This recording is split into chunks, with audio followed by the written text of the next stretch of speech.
Itong lugar namin, Sitio Maligaya 2, San Vicente, San Pedro, Laguna.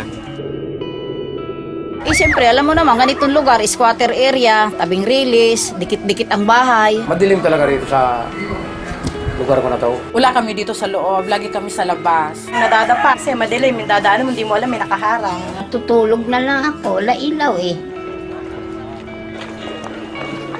Ang tawag nila sa akin dito si Mang Dimi Solar. Napaliwanag ko yung mga bahay nila magdilim. Bubutas ka ng yero, lalagay mo yung bote, lagyan mo siya ng sealant, bago lagyan mo siya ng tubig na mineral, lalagyan ng sunrox. Bago kabit mo sa bahay, lagyan sealant mo para hindi tumulo. Ganun lang kasimple yun. Dati yung ganito, ito kadilim nung bago ko pagkapitan. Ngayon, nung kapitan ko na, ito na ang liwanag niya. Yan ang liwanag.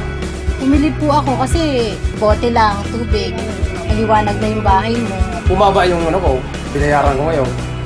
Simula nung makabitan ako dito. At saka itong solar bottle bulb na to, hindi mainit. Dahil sa buti na yan, sa solar na buti na yan, gumanda ang araw namin. Ang nalagyan na namin ito ay bali 643. Gusto nga namin tuloy-tuloy para marami nga matulungan mga tao rin na yung maliwanagan mga bahay nila madidilim. Parang katulad na rin ng bumbilya. Dati natin nakakalimutan at pakinabangan na ngayon.